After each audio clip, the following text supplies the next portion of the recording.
Hello, എല്ലാവർക്കും ജസ്നാസ് കിച്ചണിലേക്ക് സ്വാഗതം. ഞാൻ ജസ്ന.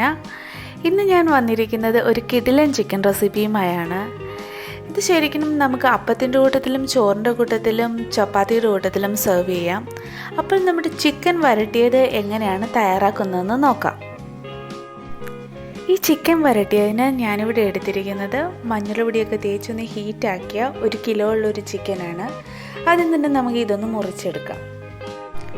ഞാനിപ്പോൾ ഈ ചിക്കൻ പീസാക്കി നല്ലതുപോലെ കഴുകി എടുത്തിട്ടുണ്ട്. ഇനി നമുക്കിതൊന്ന് വറുത്തെടുക്കാൻ വേണ്ടി മസാലയെല്ലാം ആഡ് ചെയ്ത് കൊടുക്കാം. ഇത് കുറച്ച് വെളുത്തുള്ളിയും ഇഞ്ചിയും കൂടി ചതച്ചെടുത്തതാണ്. ഇനി ഇതിലോട്ട് 1 സ്പൂൺ ചിക്കൻ മസാല ചേർത്ത് കൊടുക്കാം. 1/4 സ്പൂൺ മഞ്ഞൾപ്പൊടി, 1/2 സ്പൂൺ മുളക് പൊടി, ആവശ്യത്തിന് ഉപ്പ്. ഇനി കുറച്ച് വെളിച്ചെണ്ണ കൂടി ഒഴിച്ച് ഇത് നല്ലതുപോലെ ഒന്ന് പുരട്ടിയെടുക്കാം.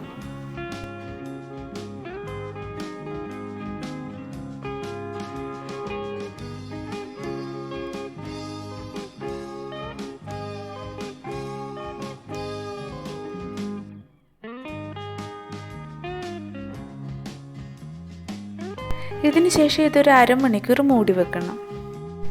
ഇപ്പോൾ ഒരു അരമണിക്കൂർ കഴിഞ്ഞിട്ടുണ്ട്. നമുക്കിനി ഈ ചിക്കൻ ഒന്ന് ഫ്രൈ ചെയ്തെടുക്കാം. ഈ കടായി ഒന്ന് ചൂടായി വരുമ്പോൾ ഇതിലോട്ട് കുറച്ച് എണ്ണ ഒഴിച്ചു കൊടുക്കാം. ഇപ്പോൾ ഈ എണ്ണ അത്യാവശ്യം നല്ലതുപോലെ ചൂടായിട്ടുണ്ട്. ഇനി ഇതിലോട്ട് നമുക്ക് കുറച്ച് കറിവേപ്പില ഇട്ട് കൊടുക്കാം. ഇതിലോട്ട് ഇനി ഓരോരോ ചിക്കൻ പീസ് ഇട്ട് ഫ്രൈ ചെയ്തെടുക്കാം.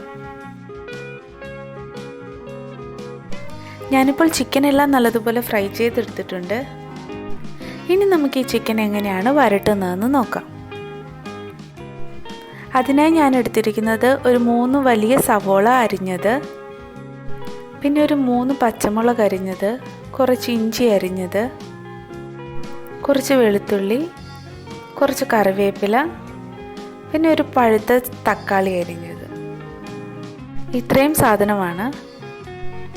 ഇനി ഈ കടായി ചൂടായി വരുമ്പോൾ എണ്ണ ഒഴിച്ച് അരിഞ്ഞു വെച്ചിരിക്കുന്ന സവോള അതിലോട്ടിടാം. പിന്നെ പച്ചമുളക്, ഇഞ്ചി, വെളുത്തുള്ളി, കുറച്ച് കറിവേപ്പില. ഇനി ഈ സവോള നല്ലതുപോലെ ഒന്ന് വഴറ്റി കിട്ടാൻ വേണ്ടി കുറച്ച് ഉപ്പും. ഇനി ഇതെല്ലാം കൂടി നല്ലതുപോലെ ഒന്ന് ഇളക്കിയെടുക്കാം. നല്ലപോലെ ഒന്ന് വഴറ്റി നമുക്ക് മൂടി വെക്കാം. ഇപ്പോൾ ഒരു 5 മിനിറ്റിന് ശേഷം സവോള ഒരുമാതിരി വഴന്നു വന്നിട്ടുണ്ട്. ഈ സമയത്ത് നമ്മൾക്ക് ഈ അരിഞ്ഞു വെച്ചിരിക്കുന്ന തക്കാളി കൂടി ചേർത്ത് കൊടുക്കാം. എന്നിട്ട് ഇതൊന്ന് മൂടി വെച്ച് വേവിക്കാം. ഇപ്പോൾ തക്കാളിയും സവാളയും എല്ലാം കൂടി നല്ലതുപോലെ വഴറ്റി വന്നിട്ടുണ്ട്. ഇനി നമുക്ക് ഇതിലോട്ട് മസാലയെല്ലാം ചേർത്ത് കൊടുക്കാം.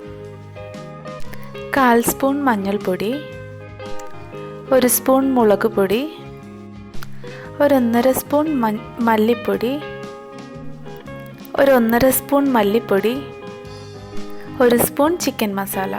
ഇവിടെ നമുക്ക് ഗരം മസാല വേണമെങ്കിലും ചേർത്ത് കൊടുക്കാം ചിക്കൻ മസാലയോടൊപ്പം.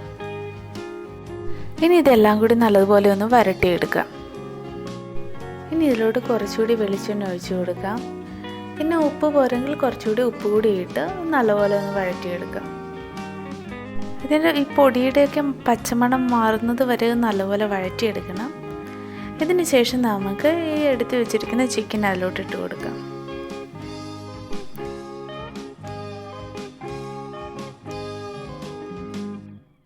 ഇനി ഇതിലോട്ട് കുറച്ച് കൈവെള്ളം കൂടി തളിച്ച് നമുക്ക് നല്ലപോലെ ഒന്ന് വഴറ്റി മൂടി വെക്കാം. ഇപ്പോൾ ഒരു 10 മിനിറ്റ് കഴിഞ്ഞിട്ടുണ്ട്. ഈ സമയത്ത് നമ്മൾക്ക് 1 സ്പൂൺ കുരുമുളക് പൊടി ഇതിലോട്ട് ചേർക്കാം, 1/2 സ്പൂൺ ഏലക്ക പൊടിച്ചതും കൂടി. ഇനി ഇതെല്ലാം കൂടി നല്ലതുപോലെ ഒന്ന് ഇളക്കി കുറച്ച് നേരം കൂടി ഇത് മൂടി വെച്ച് ചെറുതീയിൽ വേവിച്ചെടുക്കാം. ഇപ്പോൾ ചിക്കൻ വരട്ടിയത് റെഡിയായി വന്നിട്ടുണ്ട്. ഈ സമയത്ത് നമുക്ക് ഇതിലോട്ട് കുറച്ച് വെളിച്ചെണ്ണ ഒഴിച്ചു കൊടുക്കാം. ഇനി കുറച്ച് കറിവേപ്പിലയും കൂടി ഇട്ട് നല്ലതുപോലെ ഇളക്കി ഫ്ലെയിം ഓഫ് ചെയ്യാം. അപ്പോൾ നല്ല അടിപൊളിയായിട്ടുള്ള ചിക്കൻ വരട്ടിയത് ഇവിടെ റെഡിയായിട്ടുണ്ട്. എല്ലാവരും ഇതൊന്ന് ട്രൈ ചെയ്ത് നോക്കി നിങ്ങളുടെ ഫീഡ്ബാക്ക് എന്നെ കമൻസിലൂടെ അറിയിക്കുക. ഇത് ശരിക്കും വളരെ ഈസിയും ടേസ്റ്റിയുമായിട്ടുള്ള റെസിപ്പിയാണ്. ഇതുവരെയും ജസ്നാസ് കിച്ചൺ സബ്സ്ക്രൈബ് ചെയ്യാത്തവരുണ്ടെങ്കിൽ സബ്സ്ക്രൈബ് ചെയ്യുക, ഷെയർ ചെയ്യുക, ലൈക്ക് ചെയ്യുക. ഇനിയിപ്പോൾ കൂടുതൽ വീഡിയോസായി ഞാൻ വരുന്നതായിരിക്കും. Thank you for watching Jasna's kitchen.